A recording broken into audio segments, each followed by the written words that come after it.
We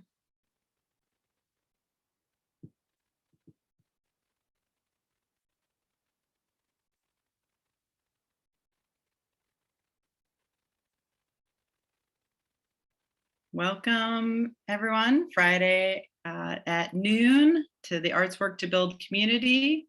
We're welcoming everyone into the room, and the usual webinar moment of pause as we get everybody coming in. Hopefully you've got maybe your lunch with you. You can enjoy a really robust conversation on how the arts work to build community with an amazing panel of people from California and a couple of folks from outside. And it is just an exciting time for us here in the state of California, as April is Arts, Culture, and Creativity Month. My name is Julie Baker. I'm the Executive Director of Californians for the Arts and California Arts Advocate. My pronouns are she, her, hers, and I am coming today from the unceded land of the Nevada City Rancheria Nisenan, otherwise known as Nevada City, California, about an hour outside of Sacramento. It is my great pleasure to hand the reins of this incredible webinar to Eric Takashita, who is someone I've met through working on the Getting Creative Workers Back to Work coalition that started as the pandemic. It really impacted, obviously, the arts and creative communities, and he is just an incredible leader in this area. And so it is my pleasure to introduce Eric and to hand it off to him. So, Eric. Hooray! Great. Thanks, Julie. And thanks, everybody, for joining us today. And as Julie said, I hope that y'all are having a wonderful day. Again, my name is Eric Takashita. My pronouns are he, him, and I'm calling in today from the past, present, and future land of the people of the Oshete-Sakoin, the Dakota people here in Minneapolis, Minnesota. And it's like 30 degrees here, so I wish I was in someplace else, like in California, but that's okay. Anyways, I want to self-identify. First and foremost, I introduce myself often as, first and foremost, I'm the son of Wayne and G and the grandson of Noda Butaro and Eleanor, Kazumasa and Clara, the father to Malia and Kiana, and the husband to Denise. And that's really who I am. But as Julie mentioned, I've had about a 25-year career or so really working at this nexus of how art and culture can be used to build stronger communities. And I'm super excited to be here with these five amazing panelists today. I'm going to be turning things over to them momentarily to introduce themselves and to share a little bit about the work that they're doing. But before we get started, I actually just want to take a quick pause. I don't know about anybody else, but it's the end of a long week, and I've been in Zoom meetings like since whatever time this morning. So I just want to kind of invite people, if you would, with me, just write yourself a note for whatever you have to do later, and leave your last Zoom meeting and kind of arrive here at this session around how art can build community, how we can build prosperity and resilience across the state of California and across the country and the world. And maybe just, if I could invite folks to maybe just take a deep breath with me, please. You could just maybe breathe in and breathe out. Maybe one more, breathe in and breathe out. Maybe one last time, breathe in, breathe out. Thank you. I appreciate y'all doing that. I know for me, it just helps calm me a little bit. And what I'll be doing is, in between each of our speakers, I'll just be inviting folks to take a few breaths.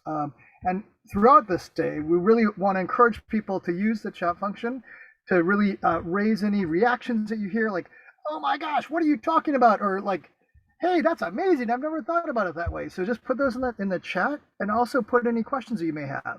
Because the first part of our conversation today will be our five panelists, but the second part is really going to be a discussion based on what input you all have provided in the chat sessions. So if you could please feel free to use that chat liberally, that would be really, really awesome. We're kind of relying on you for the second half, otherwise we may just be staring at each other. So anyways, I appreciate that in advance.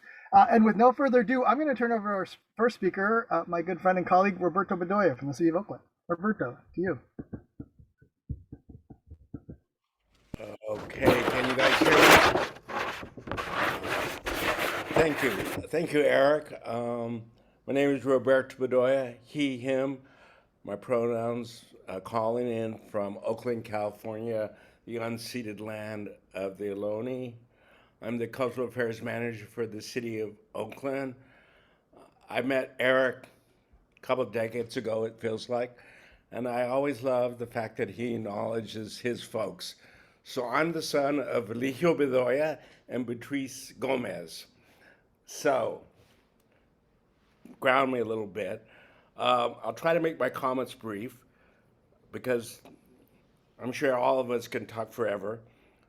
So when I was asked to start to reflect on this, the artworks to build community prosperity and resilience, there were many prompts that came in through the invitation to talk about cultural logistics, placekeeping, disaster preparedness, as part of an invitation to participate.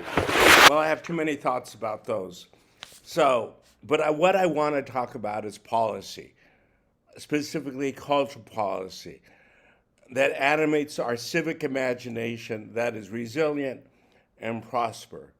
I define civic imagination as the intersection of the civic body, which government, policy, and the public around, and creative practices, how we imagine our lives together through stories, sound, images, design, to make meaning about culture that prompts the future. The thing is about culture policy is culture is fluid, and policy aims to fix via rules and regulations. So you have these two different force fields that condition each other. So as workers, we need to find our equilibrium inside these energies that from the various perches that we occupy, whether as an artist or as a community activist or an arts manager or as a policymaker. So as a policymaker, I want to talk a little bit about the Oakland Cultural Plan called Belonging in Oakland, a cultural development plan that I developed, and Vanessa, who will be speaking shortly, worked on and did the bulk of the writing of it, and I'm forever grateful for her fingerprints on that document. The cultural plan was not a normal cultural plan. It wasn't a SWOT analysis. If you're in your job and you don't know what's working and not working, you should leave, man.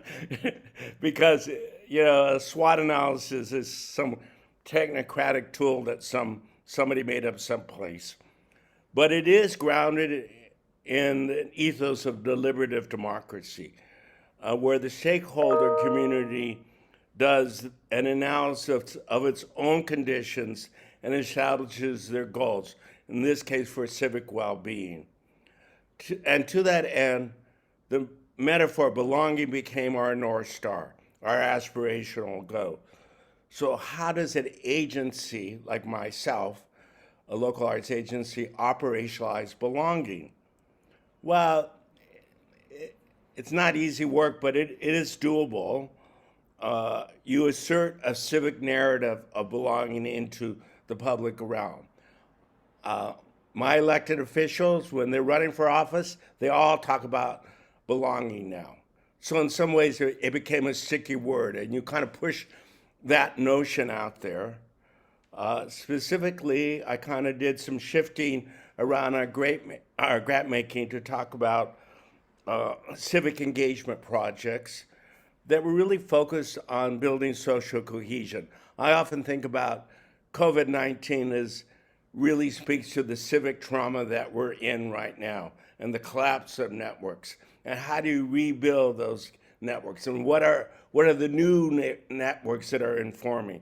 So we try to do this through our Neighborhood Voice project. And the one that I'm going to end the comment on is our cultural strategists in government. I talked to my mayor and I said, you know what? We get along well. Our city has a workforce development strategy, a transportation strategy, a housing strategy.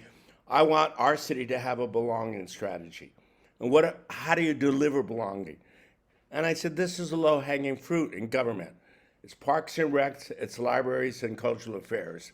So how do you foreground belonging and actually try to animate a belonging strategy inside government?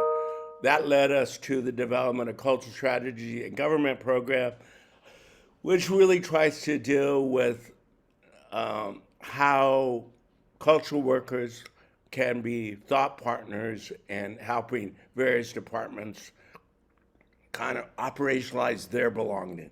I'm going to leave it at that, punt it to my colleague Vanessa, who will talk very specifically about cultural strategies. Oh, let's take that breath. Thanks, Roberto. Well, Roberto, yeah, thanks. And again, yeah, just to mention, thanks, Roberto. Thanks for tuning in. Let's take a quick breath, right? Let's just take a breath in and out, and in and out. Let's absorb the words of wisdom that Roberto has helped bestow upon us. Right? And just again, I want to invite two things. One is I kind of blew it. I apologize. I was supposed to invite people to introduce themselves in the chat. So if you could put your name and pronouns and where you're dialing in from today in the chat, that would be awesome. So we can have a sense of who's in the room. We'd appreciate it. And then also feel free, as I said, to write any reactions or comments you have in the chat, or feel free to put questions into the question little icon thing down at the bottom, right? We're looking for both questions and comments. But with that, Vanessa, please.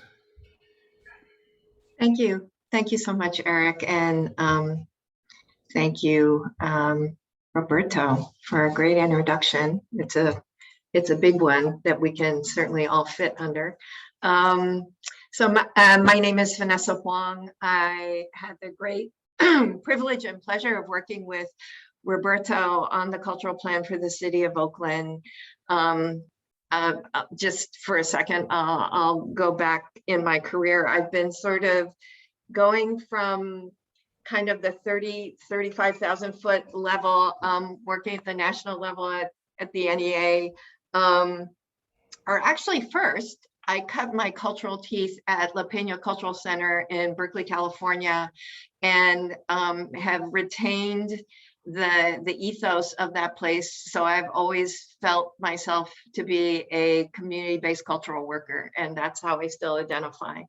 But it was first international solidarity work, then working at the NEA, and then came back to California, worked at California Humanities, which is the Humanities Council for the state of California, and then did work at the East Bay Community Foundation regionally, and then now I'm at the city level, and I guess am also active in my neighborhood group. So I've gotten hyper local as the years have gone by, and so it's been my pleasure to work with Roberto since he landed in Oakland as a cultural affairs manager, and it is a privilege because Roberto's an iconoclast. He is a poet.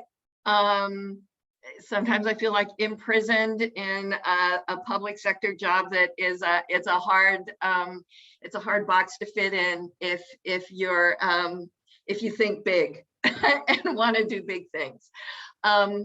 But I appreciate that, and I appreciate the fact that he was willing to get into this sandbox that was really a conceptual one, as he said, and not your typical operationalized plan of a cultural plan of grant making and maybe some festivals and maybe some arts education, but really a conceptual reframing of what the role of culture and cultural equity in particular is within a city. So I'm going to talk about one of the first programs to come out of the cultural plan, which is Cultural Strategists in Government, absolutely inspired by work in Minneapolis and creative city making in Los Angeles County and creative strategists in government there. This iteration of the program, we're very lucky to have funded by the Mellon Foundation. And so it's actually we're able to administrate it through a nonprofit, which, as Roberto was saying, has a structural fluidity that government doesn't have, and it actually gives us elbow room to experiment. And as Roberto likes to say, it's risk capital in a place, the city of Oakland, that is very risk averse, as cities tend to be. So next slide. So let's see, can we advance the slide? There we go. Whoops, nope, there we go. Yeah, that one. Thank you. So as Roberto said, this came out of the cultural plan Belonging in Oakland, where belonging is absolutely centered. We're lifting up the role of cultural equity in building a fair and just city. And so what's different about this particular project is that it's not centering artist commissions in government. It's not centering us kind of fee for service, but it's really centering knowledge of people in the community who have been most impacted by structural inequities of our city. Next slide. Which is why we called this a cultural strategist in government and not a public artist in residence in government, because we're using a broader definition of artists, as well as cultural worker, community historian, culture keeper, creative entrepreneur. We're trying to bring a different lens and voice into policy making and practice in the city of Oakland. We're centering community here, not necessarily the artist voice or the staff voice in the city, but really trying to center the communities, particularly ones who have often been silenced. And I think what I want to say about that and what's different about this particular program than ones that I saw when we were doing the research for the cultural plan is this is really centering on, and this is going back to my philosophical background, is epistemic justice. That's what we're looking for, and that's just a fancy way of saying we want to bring different ways of knowing into city government. And next slide. And we are really proud and happy that we had such a great response where we're placing cultural strategists into 11 different entities across the government. When we did the pilot, we only had 5, and all 5 of them are back for more. So I think that's a great indicator of the openness of our city and of our city workers to embrace different ways of knowing, different ways of being in their own practices, and where the city has failed, and being willing to look at that in hard ways with people who are thought partners and co-designers with them about how to do better. Next slide. And as I said before, this has nonprofit flexibility. It's a thought partnership. It's about co-learning. It's about transformation, not about transaction. And it's really about lifting up community knowledge. And, you know, I should just leave it there. I think I might have already gone over my time. But this is about bringing the power back to the people. It's about people understanding and owning and knowing that they have a right to their city. And also, it's for them to learn the ways of the city and to bring that information back out to their communities so they really understand the challenges that people in the city work under and the mandates that they have to follow, and that it's not easy work to do, and that they're very dedicated people who are working in our cities and in our governments who are trying to do better, but could use new ideas and new perspectives to do their work better for all of us. Wow, thank you so much, Vanessa. I really appreciate those remarks. Again, as for those who are just joining, the invitation is going to be for folks to just try to take in what Vanessa shared. Just take a little pause, take a deep breath in. Exhale. Begin to inhale. Exhale. And again, my invitation is to please, if you have reactions to what Vanessa said, to what Roberto said, please put them in the chat. Or if you have a question, please put it into the question and the question box at the bottom, the Q&A box. With that, I'm going to turn things over to Matthew as our next speaker, who's going to talk a little bit about the work. We've heard a little bit from Oakland, and now Matthew's going to talk a little bit about the work that he's doing out in other parts of California. So Matthew. Thank you so much, Eric. My name is Matthew Che Cowell. I'm coming from the unceded lands of the Cheyenne, Ute, and Arapaho at the confluence of the Platte River and Cherry Creek here by Denver, Colorado. I'm father to Ryan, Finn, and Tamina, husband to Molly, and my wonderful coworkers, Jessica and Jenny and Bertrand are in this meeting with us now. I contract with the City of Denver Cultural Affairs Office. We did an emergency preparedness work with them. Red Rocks is one of the great venues here, as is Su Teatro and Cleo Parker Robinson and the Five Points neighborhood and the historical jazz that comes from that part of town. I grew up in Southern Colorado. I'm the kid of Connie and Tom, Quaker peace activist and the daughter of a rancher and a teacher, and in the deserts of Southern Colorado, but I've lived in Denver a long time. And this work with Performing Arts Readiness, I'm going to tell you about. In particular, we're going to talk about the Art of Mass Gatherings. That's an experiential learning program that uses festivals as classrooms, and I'm going to tell you how that idea came about. I think we're about ready. I'm going to be checking the questions a lot. If you're hearing stuff that you think is cool or you want to know more about, by all means, let's have this be interactive. And thank you so much for having us.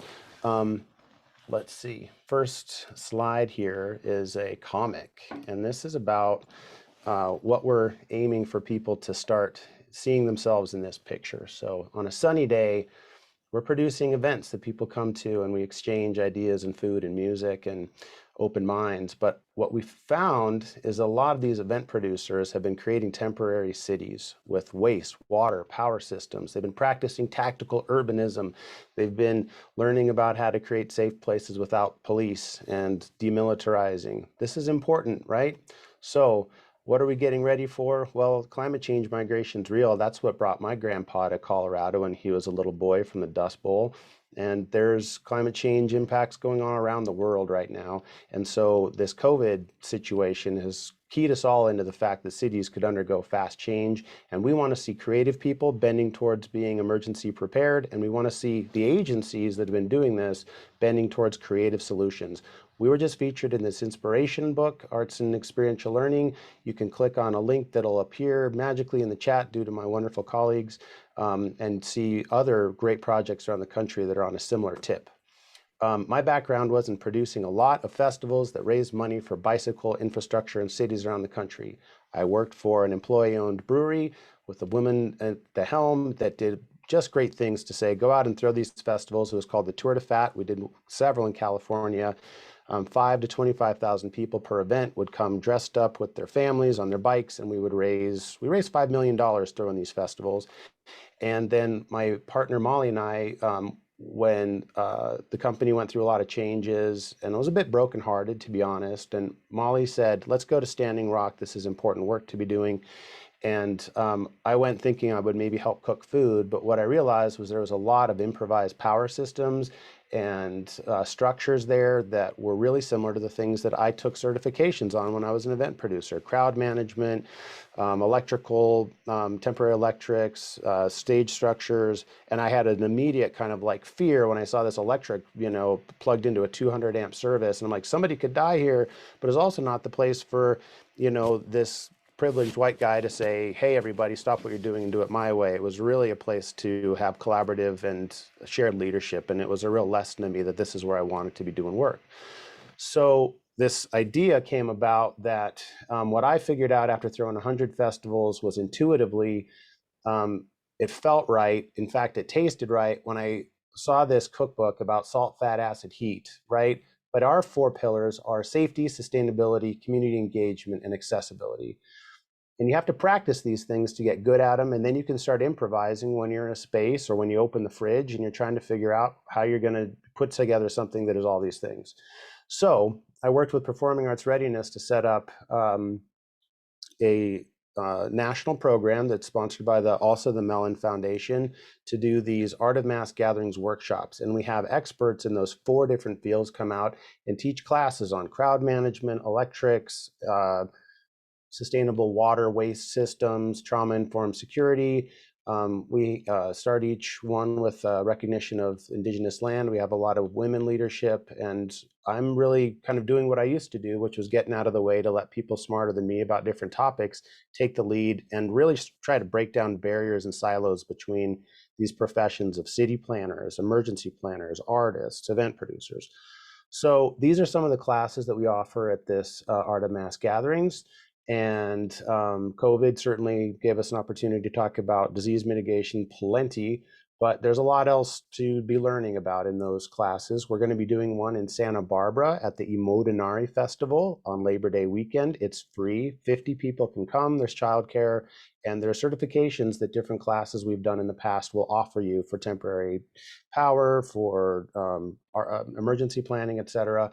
So this is what we go through when you take these courses with us: how to make an emergency plan, how to work with authorities having jurisdiction, that's AHJs, medical, weather emergencies, the incident command system, which though it's quite militaristic, I still encourage people to learn how to speak that language when it comes up.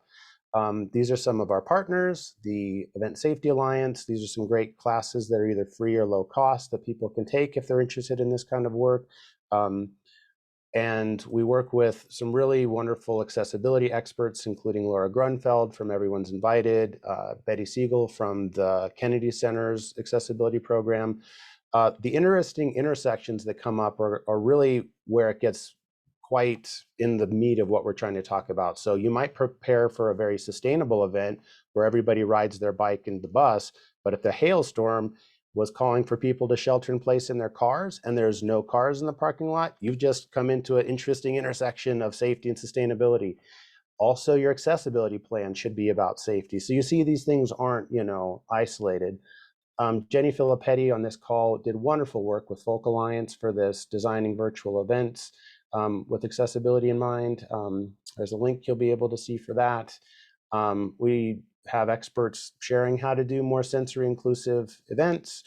And I think I'm probably going to just kind of rush through this. I'll send you this deck with a bunch of links. If this stuff is interesting to you, please do reach out to us. We have a survey that we offer for artists, cultural workers to take that does an inventory of the skills they already have that work towards emergency preparedness. And then we ask, what do they want to learn more about? So this sort of stuff is fun to share: how to do a more sustainable event, reduce plastics, best practices for zero waste events. California's already got a lot of this going on quite well, but there's a lot to learn and it's changing all the time. So classes with experts on how to do great sustainable events is a core to what we do.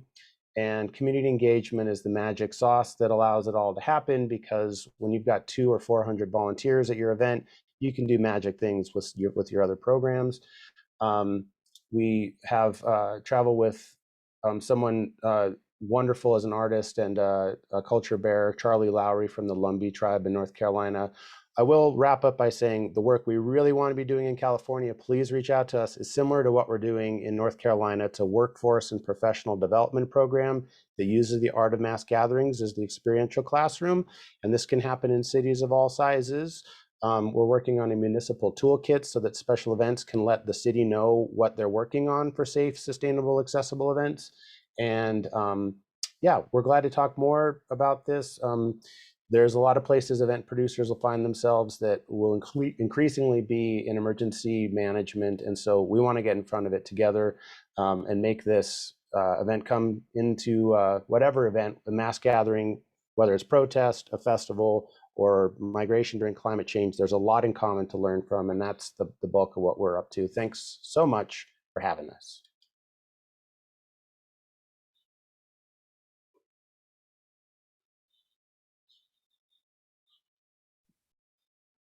Eric, I think you're muted.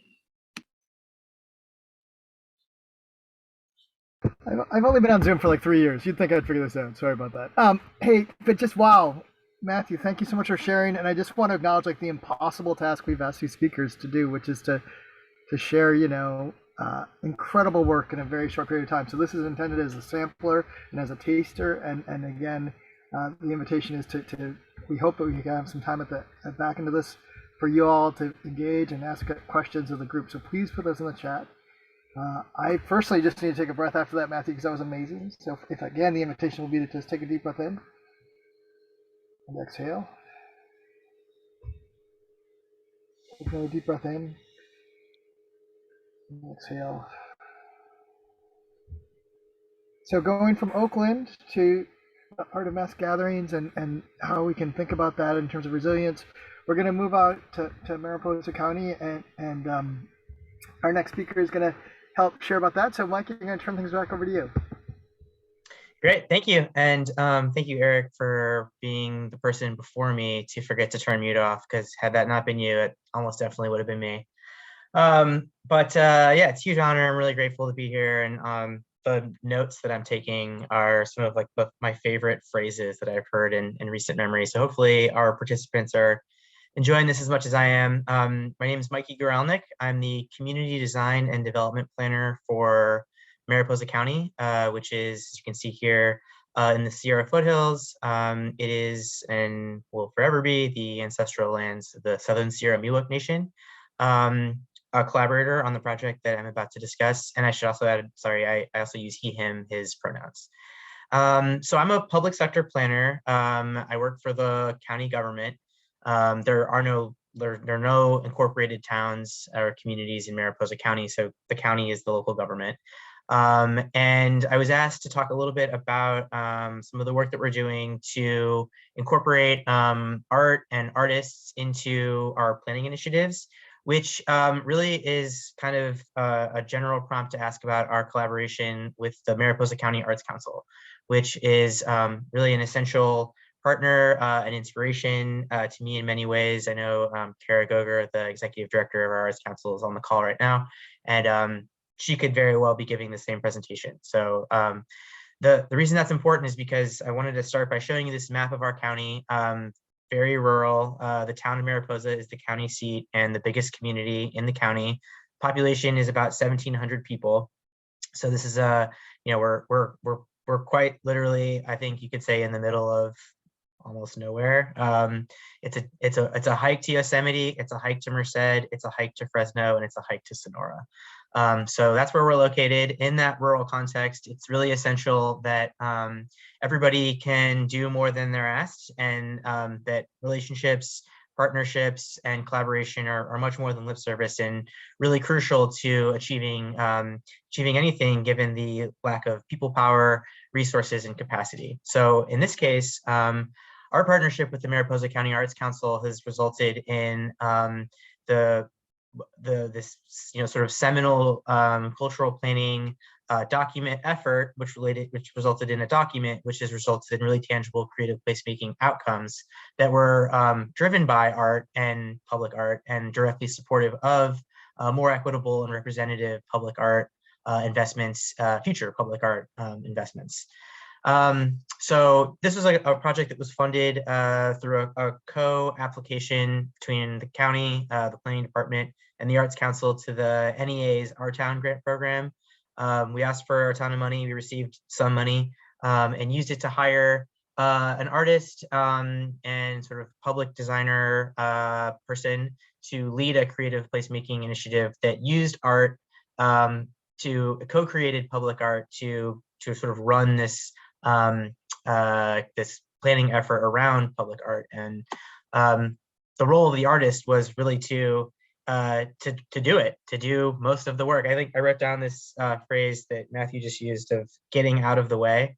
That's really kind of my role, I think, in this project, was for the public sector planner to help get the money and pay the bills, but really to move out of the way so that the Arts Council and our consulting artist, Kimberly Garza, who has a firm called Atlas Lab in Sacramento, could collaborate with our community to build interest in and collect really meaningful resonant input from people who typically have not participated in any type of planning effort in our community, especially cultural planning efforts. So our artists and our Arts Council designed, so this was initially intended to all take place in person. Our project was funded in like January, and I guess our project kind of started in January, 2 months before COVID started. So we had already kind of planned on this, really intensive in-person community engagement effort. And our artist was able to creatively and innovatively pivot to a primarily digital platform at first that collected input from people through a project called This Must Be the Place on the types of landscapes and public spaces and resources that actually that Mariposans actually consider home, rather than the types of landscapes or experiences or places that tourists think that Mariposans should consider home. This resulted in a really sort of significant data set, but also a really beautiful collection of photos and quotes from Mariposans that serve as a sort of digital and eventually maybe physical art piece. After having sort of established that digital platform, our artist team moved on to, and our planning department and our Department of Public Works helped facilitate, but really played very little role in the design work of 2 installations that pointed to an online community survey or online engagement platform that the pieces reference 2 important, sort of components of our sense of place that was revealed in the initial online survey or online engagement work. Our native landscapes, which are threatened by climate change and frankly overlooked by our planning department and our Department of Public Works. And so you're looking here at an installation called Seed Share, but also our the past, present, and future of the Southern Sierra Miwok Nation, which is the one of many cultural or indigenous tribes that practices their culture in our community, but is sort of the primary indigenous tribe that calls Mariposa County home. Traditionally, these lifeways have not been a part of our storytelling. And in fact, traditionally, the gold rush, which was a really destructive and violent part of our history, especially with regard to our indigenous population, has been the backbone of Mariposa County storytelling. So this effort and our artist team was instrumental in sort of facilitating this co-creation effort, where instead of emphasizing the gold rush or Yosemite National Park as the lifeblood of our sense of place, chose to sort of turn the spotlight on this really significant indigenous practice of basket making, which also using native plants and natural processes to create art is related to this sort of larger question of climate change adaptation and resiliency. So here you see a picture of tribal elders teaching multiple generations of tribal people this beautiful and culturally resonant tradition of basket making. The pieces of which were sort of encapsulated in this piece called a loma, which means basket. Again, this used to draw interest, to stimulate interest in and direct people to participate in this cultural planning process. You can see here a QR code to an online space where people could safely in terms of COVID, but also safely in terms of on their own time, free from, anonymously if they wanted to, and in other ways safe, share their thoughts on what the county's creative placemaking priorities should be, and more importantly, how those creative placemaking vision should be represented through real tangible projects, programs, and policies. So, excuse me, what's really cool about that, sorry, is this was a really effective way to collect input from people who, again, traditionally have not participated in any level of planning in our community. We're often hearing the input and the perspectives of people who are predominantly white, predominantly male, predominantly retired, who are the people who have access to the resources to come to a public meeting at the gym on a Wednesday at 5:30. And I know a lot of our panelists, this is probably old hat, maybe for some of our participants as well, but really can't underestimate or overstate the importance of art in being the tool that made this process more inclusive. It's much more attractive to a certain user group to come see a cool piece of art out in the landscape and see something new and different and do it while you're on your walk at lunch or whatever, than it is to come to another public meeting or, God forbid, another Zoom meeting. So this is just an interesting sort of slide to show. This is just an extract from our creative placemaking strategy document, but the the types of input that we received, the people who were sharing their input on this plan were diverse, certainly diverse for our community, and it resulted in recommendations that are representative of that diverse and very forthcoming user group or demographic, or I guess participant pool. So out of that, we were able to recommend 6 very concrete, tangible projects, 8 new programs, and 4 new policies to pursue to implement this vision for creative placemaking investment in our community that was stimulated by and elicited through art, the work of artists, and our Arts Council, but can now be enshrined in this public document that is adopted by our Board of Supervisors and is now officially county policy. So I think that kind of relationship is really significant. It's certainly significant for the planning department and for the county. Having this document has been incredibly important in moving forward to actually implement many of these recommendations. We've already secured over $1 million actually to begin implementing specific policies, programs, and projects that are referenced in our plan. But and I don't want to speak for Kara, but it's also really significant for our Arts Council. This partnership of between the county and the Arts Council, and I should mention the tribe, goes in multiple directions. And you see here a really prestigious grant that the Arts Council won because the work that the activities that will be funded through this Innovations and Intersections grant was specifically identified in or referenced in our creative placemaking strategy. So these are all, it takes a village. I think I like this quote that this is about how we imagine our lives together. Roberto said, I think, at the beginning of our panel today, and it's very much how we treat this plan. It's not just for the county to use, it's for all of us to use, and the Arts Council being one of our collaborators and partners, but others as well. So kind of quick and dirty, wanted to run through that, keep it lean and mean so that we can spend more time talking about it, but really grateful and happy to turn it over to Scott. Thanks, Mikey. Wow. So I again, see this whole breath thing, man. Like I needed to actually take a pause before I introduce myself, because I should say that, yeah, I've spent a ton of time around creative placemaking and what Roberto often refers to as, this belonging piece, right, and place keeping. And I just am so impressed with what can happen in cities, but also in rural communities and small towns. Mikey, thank you for that, and thank you for sharing that. I do want to just kind of, again, just advise, before we turn things over to Scott, who's going to bring us home, let's take a quick breath again, please.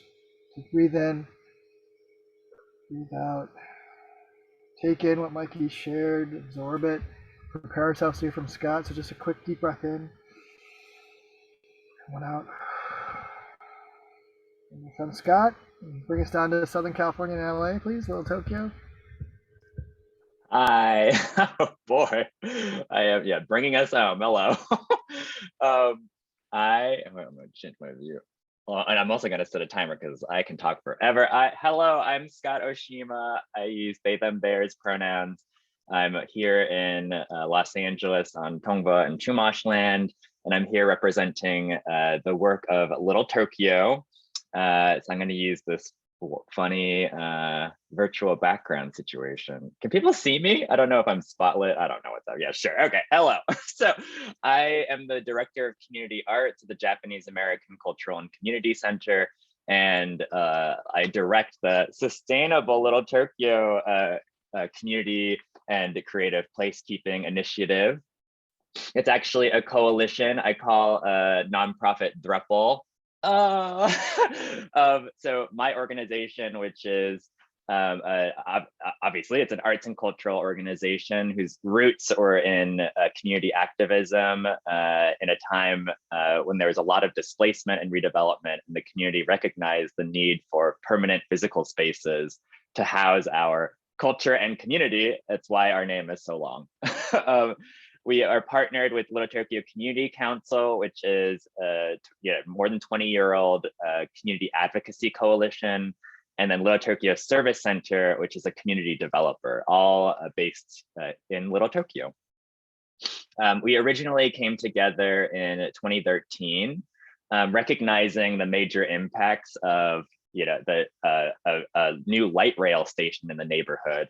when there was an announcement of a much bigger station right here, the Metro Regional Connector Station, which will be the second largest transit hub in all of LA County. And the community kind of recognized this is a moment where, you know, our culture, our community could very much be displaced and erased. And so one way for us to make sure that we hold on to our history, our culture, our small businesses, our community, was to control what's built on the last pieces of publicly owned land. So that's these three. And so it started as a development vision that really thought about sustainability as really like multifaceted. So, you know, historic and cultural, economic, and then of course environmental, because without an environment there is no Little Tokyo. But so it originally began as this vision, but I wanted to share just very quick context. You know, a lot of this work is rooted in decades of community organizing. So that Little Tokyo is the second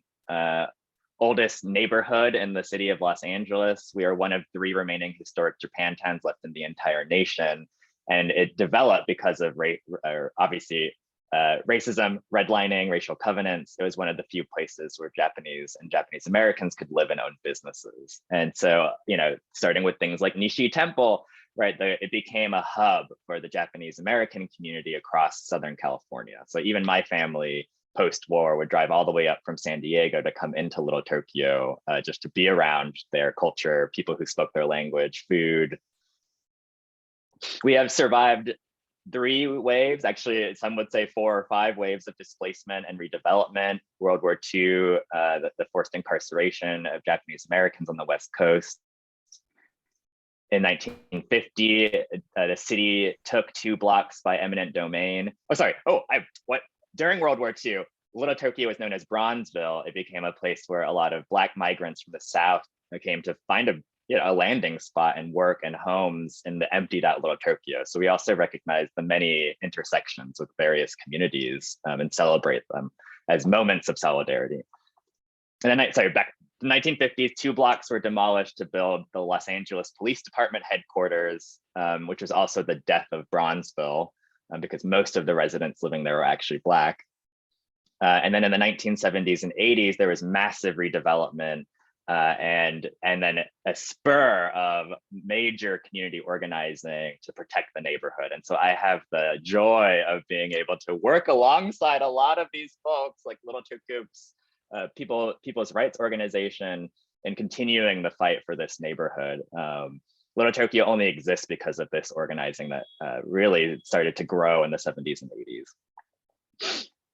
And you know, when we talk about creative placemaking, placekeeping, you know, I mentioned my work, JACCC.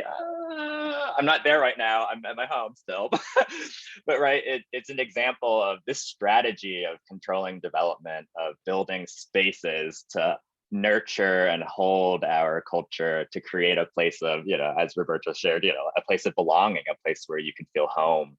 Right, has been a strategy that this community has been doing since, you know, its beginning. And so this is nothing new to us. It's just now it has a name. And so we are continuing this work.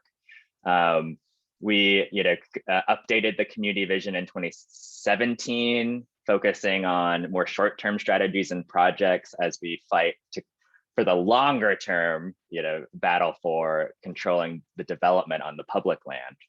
In addition, we created and commissioned our own arts economic impact report called Protecting Ibasho. Ibasho is a Japanese word that it literally translates to a place you can sit, but it sort of connotates a place where you can be yourself, a place where you can belong, right? And so when we discovered that word, we were like, that's it.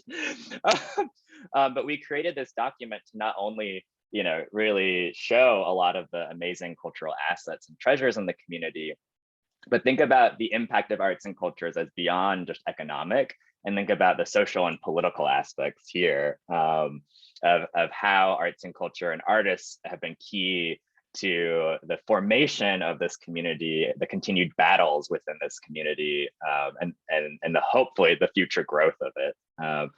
And the building of social and political power within the city. We've also been use this work to advocate on a larger city level. We are in the process of updating the zoning and the community plans in downtown LA. It's called DTLA 2040. Sustainable Little Tokyo has been involved in creating a part of the Central City United and a people's plan for what we want to see in that, which will have long-term impacts in the neighborhood. And then, of course, our vision, our economic impact report, all of these have become really essential documents and plans for our electeds and any developers coming in. But we also, have evolved into, there's like the vision side and the big, plans, but we also, do like arts-based and really creative engagement. We have projects that are really driven by the community to bring us together, to strengthen and support the neighborhood, and then also to build a larger movement to advocate for these visions. And so just a quick run through of like, oh, here I am on Central. We did Windows of Little Tokyo, commissioning temporary window artworks, because the community said there's a need for more public art. Obviously, that's a long-term project. So we were like, well, let's do it temporarily and partner with businesses and organizations.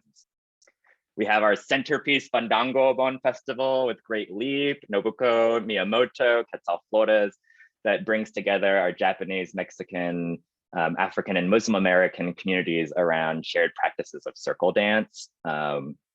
We have created an artist committee that continues. We're in the midst of planning a big festival on this same plaza as a regathering. Well, we're not out of the pandemic, but as a regathering after 2 years of this pandemic. And we previously did a storefront takeover. And then we have, our senior residents to make sure that their voices are incorporated and heard in these visions. So we teach Shodo calligraphy as a way for the seniors to be able to express their views and opinions and their perspectives as senior residents in the neighborhood. And then, even environmental work like bokashi composting. Oh, there's Amy, which is an Okinawan tradition of composting that makes it really easy for people living in apartments to compost. And then started to actually refine, like, what does environmental sustainability look like in new development? We are in the midst right now, despite this wild pandemic, of updating the original community vision. And so we've had to, do lots of Zooms, but even find creative ways to do community engagement, drawing and music, like just trying to find fun ways to continue refining that vision and updating it. As soon as we're now being able to do things in person again. Here's our intern Megan creating a small model of Little Tokyo, where we're going to invite seniors and youth to create their own buildings of like what they want to see in the neighborhood and be able to plop them into the community to reach like general supporters. We're giving these sticker packs in to-go meals at legacy businesses so people can make their own, little neighborhood as well. We all of this work, also we've done youth workshops over Zoom, which has been really wild. Okay, but all of this really is to build again a larger movement. This was us walking in Nisei Week parade in 2018, right? All of this work gathered together is building a larger base, a larger movement to really sustain this historic Japantown and historic community of color. And so my prompt, I realized, oops, my prompt was about the cultural districts. We are a unique situation. We are one of the first of the inaugural California cultural districts by the California Arts Council. But we were a little bit unusual in that we had already, as many communities that received it, had already been doing a lot of this kind of coalition building and organizing and creating visions. But we were obviously, it was really incredible to now be listed as a cultural district within this state amongst so many incredible neighborhoods. I think our hope is that this program continues to grow, that we're able to support one another across the state more, And then, we're looking at places like San Francisco, for example, their cultural district program, and then legacy business programs like in San Francisco and Seattle, and trying to think about how we can continue to expand these cultural districts. But I think our work sort of provides an example of the sort of grassroots way that these coalitions and this kind of creative placemaking, placekeeping happens. And so with that, thank you so much. Happy to answer any questions, and I'm hanging around. How was it? How was that? How many minutes was that? That was awesome, Scott. Thank you so much. Thank you. 12 minutes. Sorry. Time, these external social constructs. But anyway, I want to just thank you, Scott, and I guess I just again want to invite us all just to take a little pause. Let's just take in what we just heard from Scott. There's a lot there, right? So just take a deep breath in. And exhale. Another breath in. Exhale. So that was a lot, right? That was a lot from all of our speakers. I just want to thank each and every one of you for that. That was amazing. Like, what an amazing journey, right? We started in Oakland with Roberto talking about his work there and with the sense of belonging and the cultural plan. Vanessa talking about kind of how the cultural strategists in the city are actually helping to bring that to life, and their work really helping to bridge between community and the city and helping to make that a better place. Matthew obviously sharing a little bit about how we can think about this, not just from a municipal perspective, but think about this in terms of like, what are the other roles that artists can play, and how do we think about this kind of emergency response? When we think about resiliency and thinking about like this infrastructure that we build that repeatedly, like how can that be applied and used in other ways? How can we be thinking about that differently? Obviously, Mikey's work out in Mariposa County. So this isn't just an urban thing, but this is something that can actually be throughout the entire state of California, in rural communities and smaller towns. And really, how do we engage? How do artists be leaders in that community engagement process, and that helping to build a vision for people, right? What I also heard like in your stuff was really the sense of belonging, right? Like, how do we make sure that Mariposa County is a place for the people that are here, not just the people that are coming to visit, which I think is critical. And obviously, Scott, some of the work that you've been doing there within a cultural community, within a larger urban context, and trying to figure out like what role does that play? How do we think about community in all these different ways, right? In terms of whether it's as a cultural community, as a place, or really as a temple community, right? In terms of a festival or an event. So, as has been, I think I've mentioned, we're in as folks probably know, because it's Zoom, right? We're in a Zoom webinar, so you can't actually speak. So we really need you to ask questions in the chat or in the Q&A section, right? So please do, to give you time to ask questions and put them in the chat. I would actually love, I'm going to maybe just ask Roberto, could you maybe, you kind of let us off, but I'm wondering if you might be willing to kind of reflect back on some what you heard and how, some of what Scott said or Mikey said or Matthew said, it ties back to your thinking around what you're doing around belonging and building power, and what you start off with in terms of policy, right? Scott was talking about how we need to do community organizing and building power, but I'm wondering if you could maybe, what are your thoughts on how do these, help me connect the dots here, my friend. How do you see these things connected?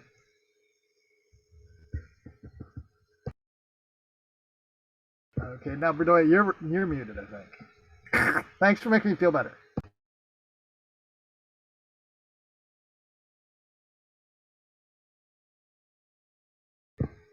Roberto, I still can't hear you, sorry. You're on mute. I said I love you guys. So the language of creative placemaking, creative placekeeping, and a third term that I hear a lot from my native folk in the Southwest is place snowing. So I loved all of these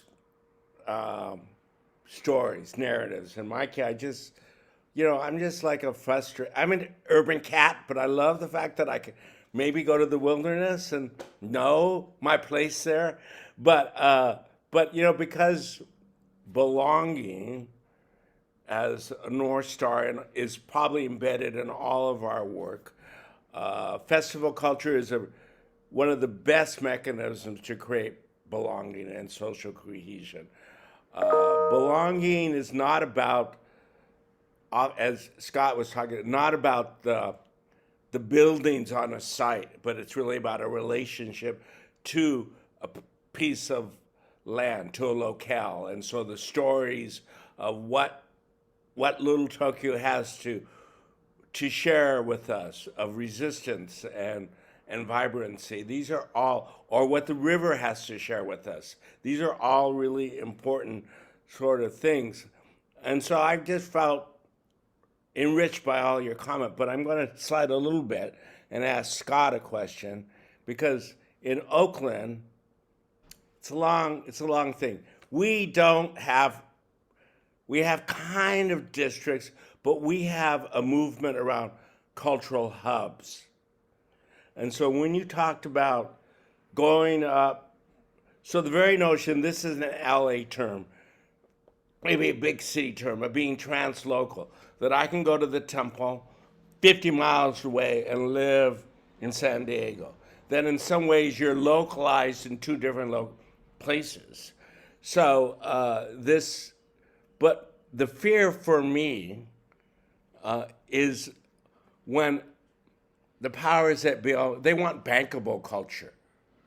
They want economies that come out, they want Olivera Street. No offense to Olivera Street, but that's bankable culture. Like somehow the Latino neighborhood left years ago. And so there's this kind of economies that we have to be mindful of around cultural districts. And, I and Scott and everybody here, we're all committed to, we're prompting the content and not necessarily the sales. I like to say the good versus the goods. So in that dynamic of cultural districts, I'm just sort of a word of caution. Don't blindly walk down the door because the CAC is going to give you $100K because you got a park that says this is the district. Anyway, no offense, Julie, but enough. Eric, you don't ask me these kind of things. And I should have known better. But I'm going to let Scott respond instead. I hear you, Roberto. I mean, so one thing that's interesting in Little Turkey, I think you mentioned of the idea of cultural hub. Yeah, I grew up here. My family grew up here. Yeah, it very much is like you're kind of scattered. Like my family even lived in Carlsbad on their farm, but their cultural hub was Little Tokyo. They couldn't live there, but so even for me, I lived in the valley. So I think one is, I think you point to something interesting, which is Little Tokyo looks, I think, different. It's not. There are many other communities like this, but there is a very small residential base because so much of the housing stock was destroyed in the 70s and 80s that it really is like a cultural home. It's like the place there aren't very many Japanese Americans who live in Little Tokyo anymore, except for the folks in the senior affordable housing. So it's different. What it mean, what displacement looks like. It's more about culture and history. And then I think the other part that you mentioned, is how do you avoid just the Disneyfication or the dark side of creative placemaking, plopping a Bilbao Guggenheim, and just forming a community around a cultural institution that actually has no connection to the place around it or the people who are there. So I think for us, it's about recognizing what is here. It's about making sure that the work that we do and the arts and culture that we create is really driven by the community, that it's coming from the community. I think that's part of why these visions are so helpful as a guiding document to say we as a community decided this. And so we can just follow that and say, we're aligned, we're going in the right direction. I guess that's part of it. Yeah. And that it is truly meaningful and grounded and not just samurai and katanas. I don't know. And more nuanced, right? Yeah. Mikey, I know you want to jump in. Oh, or sorry. More than just one of those funny entryways, a big entryway that says Little Tokyo. It's Yeah, I I think hopefully it doesn't sound like a platitude, but what this conversation is really like doing for me is making me think, at least, is this and in terms of our project, for belonging to matter, you really have to give like ownership. Like, people have to feel like they're stewards of what they belong to. Otherwise, it's really, it's superficial, and it's definitely not something that can last. So it's a shorter term thing. So in our project, specifically the development of the creative placemaking strategy, those projects were co-created, and they're good, and I think they're great, but they're also temporary. Those are temporary. Aloma and Seed Share are both temporary installations. But the longer term thing that I think they help nurture, and maybe kind of similar to what you're saying, Scott, in some ways, is in context for that project that I didn't cover, is that both those projects, one of which emphasizes native plant, or restoring native plant communities and native habitat, the other which emphasizes restoring native plant species that are used for traditional cultural arts, is that they're located in the Mariposa Creek corridor.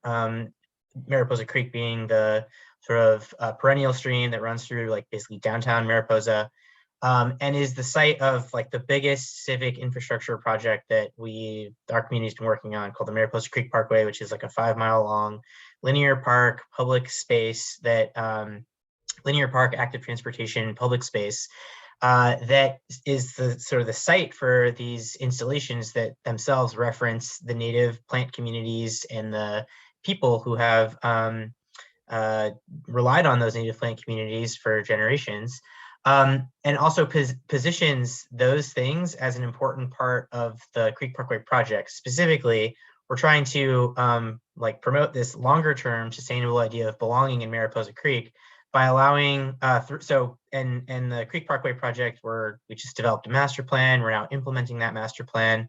We're making sure that the master plan and the implementation efforts around the master plan facilitate indigenous people, the Southern Sierra Miwok Nation, actually being able to collect plants from the creek corridor forever.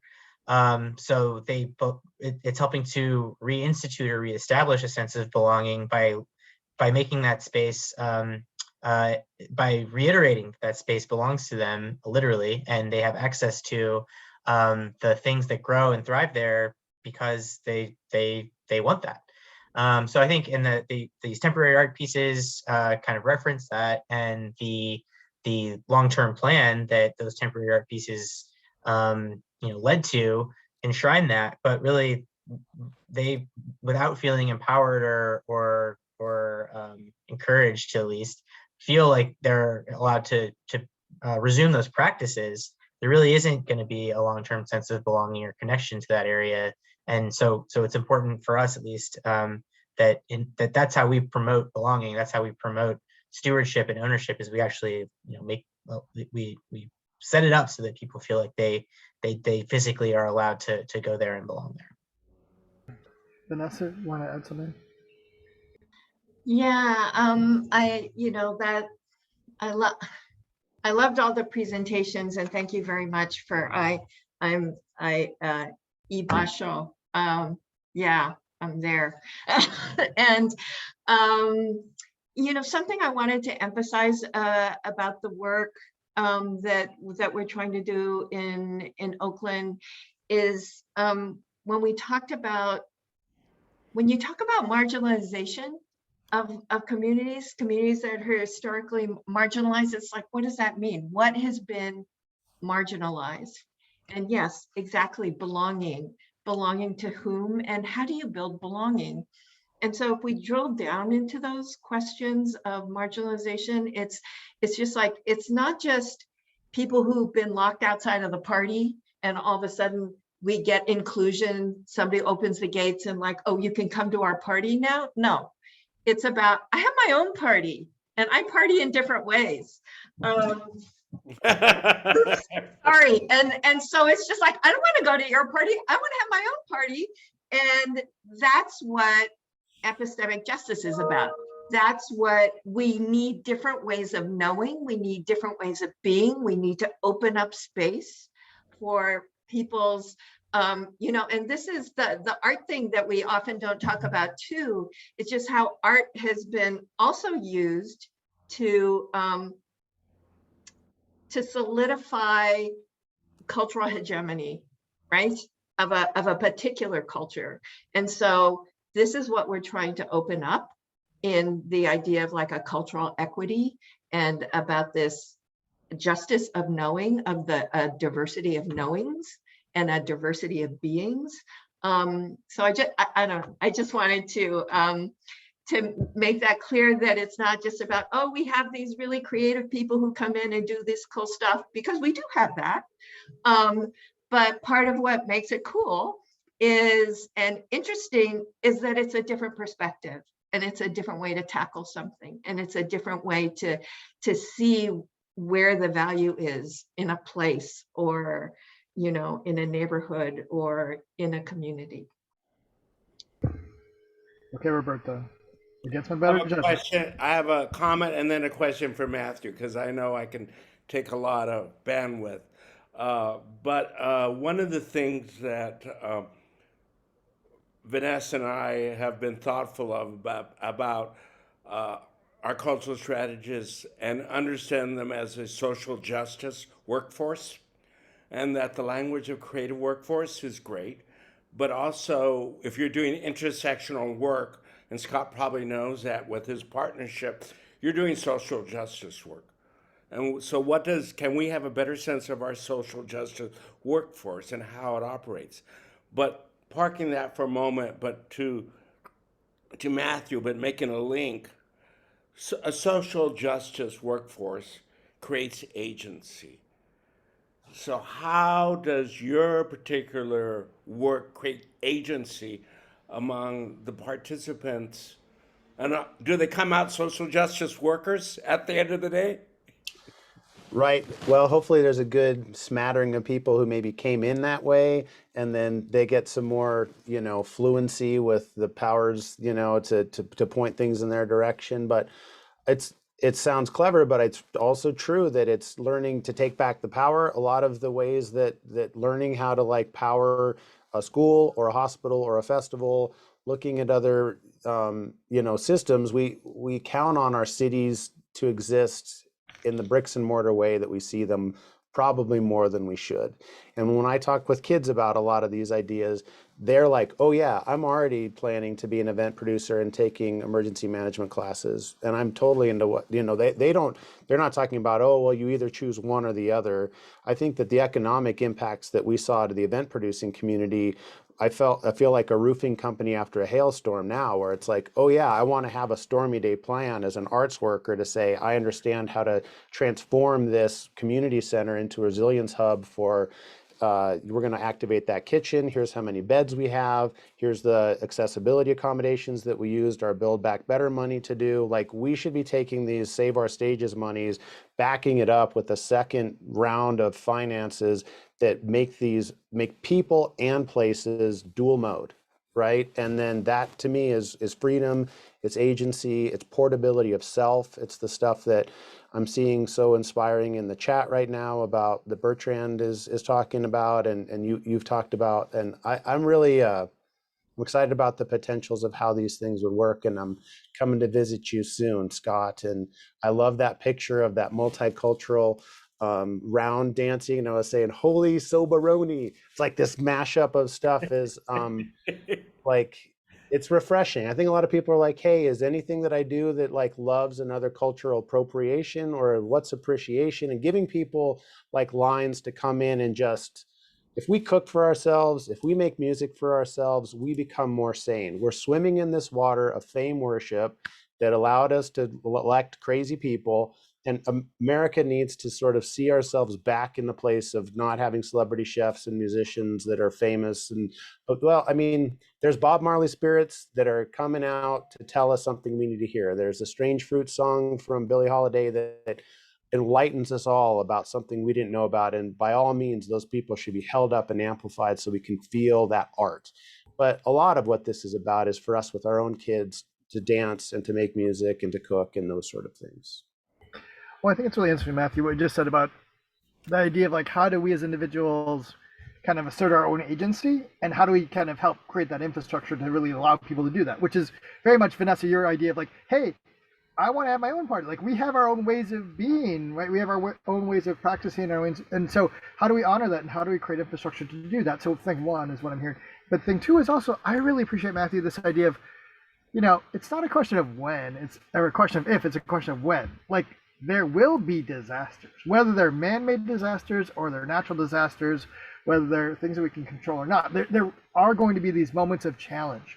And I think that what I love about your work is really how can, we kind of build these muscles that are being used in one particular way and then be able to repurpose them in other ways in times of need, right? This kind of dual purposing. And we saw that with COVID, right? We saw that where art centers were becoming those places for whether it's food distribution or testing or whatever. I mean, because they're naturally places where people do feel that sense of belonging and connection.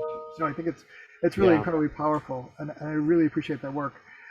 I want to acknowledge we have about 15 minutes left, and I do want to acknowledge, Roberto, I see your hand, but if I could, I want to acknowledge that Judith had a question, I think, in the chat, and I'd love for folks to maybe comment on, but this idea of, talking about in Santa Cruz, how there's a development going in, and I think it really goes to the core of some of what y'all have been talking about around, there was a tension, right? I've worked a lot in community development, and there's often a desire for development, right? There's a desire for more investment in places, and Roberto, to your point about, what did you call it?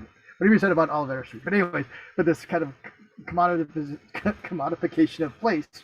But and we oftentimes want progress, or there will be progress. There'll be forces, as we've seen in Little Tokyo and other places, obviously in Oakland, where we see pressures for development.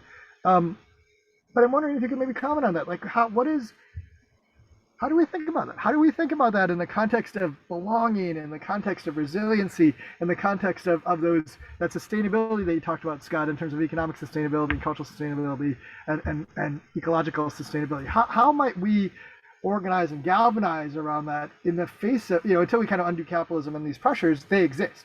Like, we can't kind of put our head in the sand. So what do you all suggest about that? What would you say to somebody like Judith in Santa Cruz that's thinking about those kinds of challenges in her community? But you still have your hand up, so I'm going to go to you first, I guess. And then we'll go, Mike. Well, I don't want to answer that question. I want to talk to Mikey and Matthew here a little bit. Okay. Because I'm so urban, and I understand. I think a lot about. We talked about COVID-19 and the collapse of, or the shifting ways our social networks have, in many ways, collapsed, and now being reimagined. And I think about that with my language of civic trauma, that, the discourse around trauma in America is so individualized, and there's no strategy or no embrace of collective traumas. So, given your two positions, especially you, Mikey, in the wilderness, I'm going to come visit you. You're going to have to make sure that the wolves don't get me. But this notion of social trauma, I'm going to park civic trauma.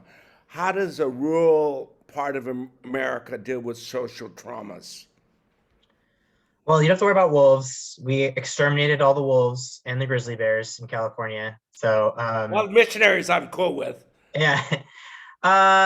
Amazing question. And I think one thing that I think I don't know, certainly I think a lot about in terms of our community is the collective trauma of wildfire. Mariposa County, epicenter, and this is true throughout California, I know, but our region and our county is really sort of the epicenter of the tree mortality pandemic or epidemic. And we've suffered really major fires every year for the last 5 or 6 years. So and I know many of you on the call, and probably a lot of you have experienced this too. And it's just, it's just terrible. Like there's a lot of unspoken and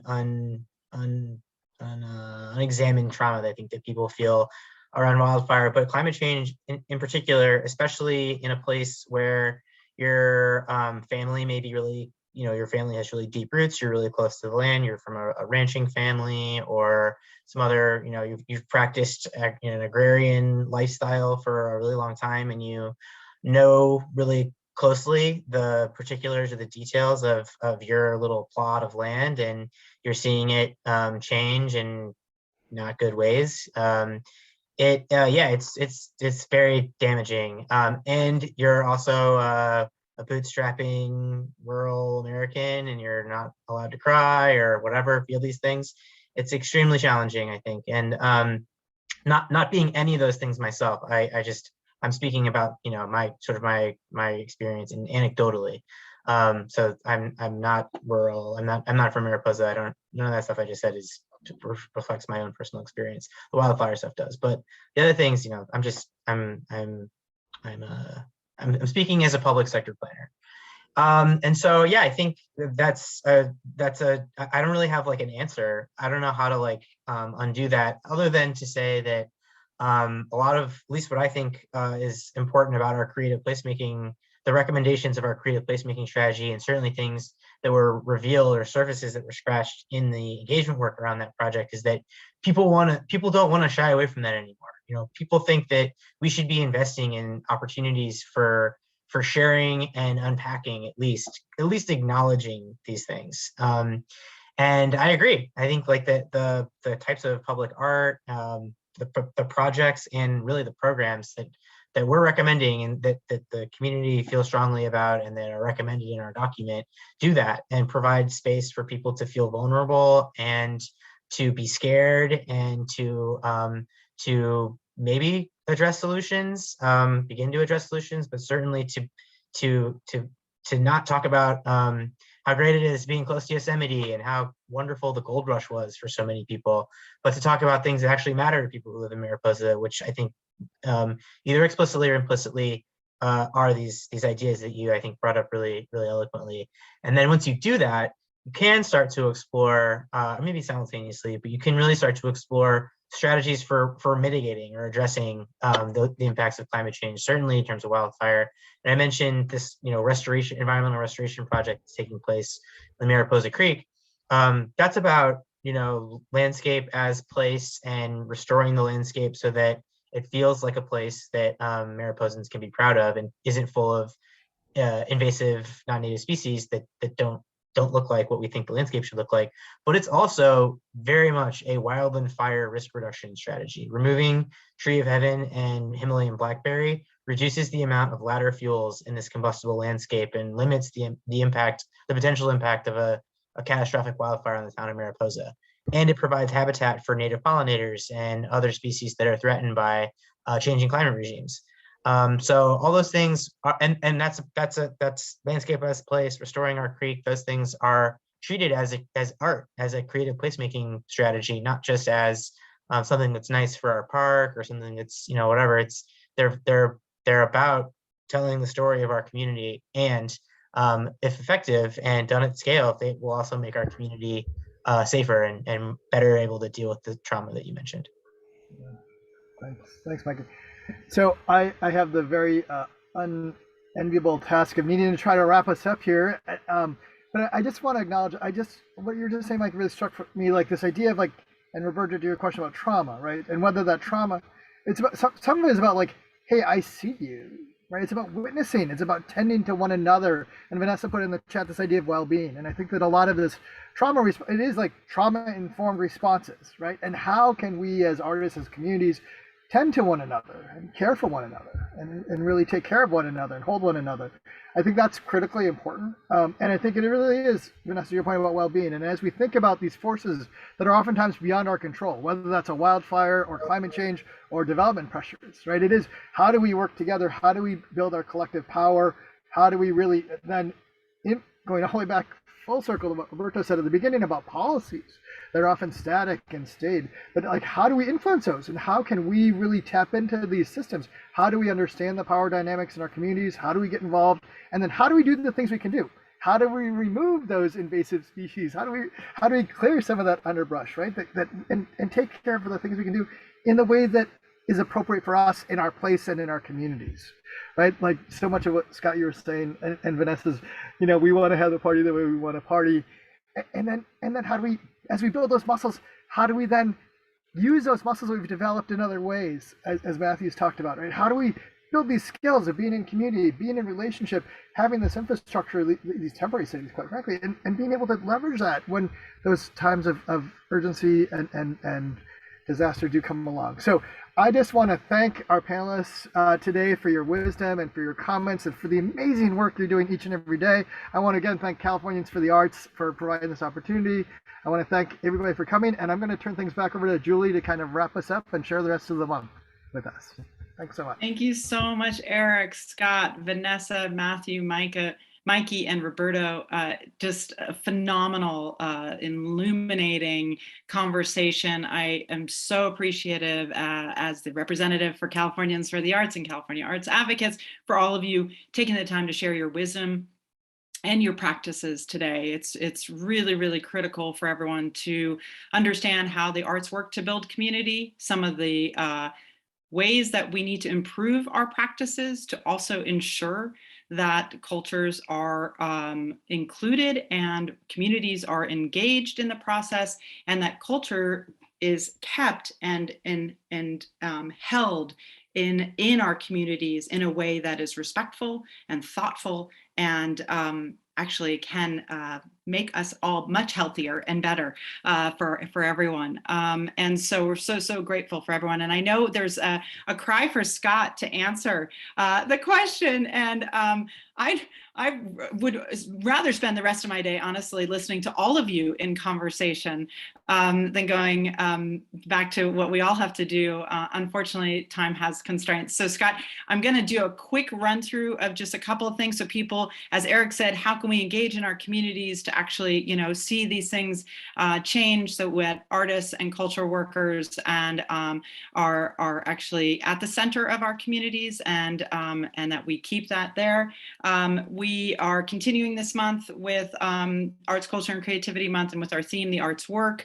And next week's panel is on advanced racial justice and social justice. It's going to be amazing. Betty Marin from Alliance for California Traditional Arts, Jason Chu, who's an activist and artist, Sophina Brown, Executive Director of Support Black Theater, Fabienne Deborah from Homeboy Art Academy, Executive Director there, Erica Nanuni, who's the Legislative Assistant to Congresswoman Barbara Lee, who'll be introducing a bill around anti-racism through the arts, and then our very own from California University Arts Board, Gustavo Herrera, who's also the Executive Director of Arts for LA, will be moderating that panel. So we invite everyone to sign up for these. They are all free, and we would love for you to share and participate in these as well. And going to the next slide, this just gives you an overview of all this, the webinars that we have the rest of this month. All of these are recorded so everyone can have access to these. And again, we invite you to share these. Arts Work to Create Jobs up on the 22nd and the Arts Work to Heal on the 29th. And all of this can be found on our website, of course, and we'll go to the next slide because maybe there'll be a minute for Scott to answer live. And how to engage in Arts, Culture, and Creativity Month. We have all these amazing toolkits for you to download, including what are we asking for this session in terms of the legislature and ways for you to understand how to be a successful and effective advocate in your own community and engage in civic actions and engagement with artists and centered in that work. Next slide. This is also a showcase that we're doing. It's actually live on our website right now. It's really exciting to see artists and arts organizations submitting materials that show how the arts work to heal, to advance justice, to build community, create jobs, and engage and empower youth. It's done by category, and it's open throughout the rest of the month for you to continue to submit materials. And we do random drawings of cash prizes every week, $250. So we invite you to participate and also to look at it because it's really inspiring. And then we do actually do Advocacy Week. This year, again, it'll be virtual. It's April 25 through 29. We'll set you up to meet with your elected officials virtually, or you can also just sign up for our action alerts if you don't have the time to do another Zoom meeting. You can host a postcard party to send your elected officials what you want to see in terms of arts and culture investments at the state level. For example, we invest about 66 cents per capita in the state of California, ongoing investments at the arts. We want to see at least go to $1 The governor has introduced funding for cultural districts in his budget for $30 million to expand programs like what Scott is doing in Little Tokyo, and a number of other initiatives, including creative workforce. The bill that was passed last year, Senate Bill 628, California Creative Workforce Act, will be asking for $50 million to make sure that we see a creative pipeline happening here in the state of California for creative workers, social justice workers. Roberto, you always give me the new language to incorporate into all of our messaging. So appreciate all of you. And next slide. And so that gives you a little bit more, and we'll be doing a special webinar on that on April 20th that you can engage and learn what we're asking for more specifically this year of the legislature and the administration in terms of the California budget.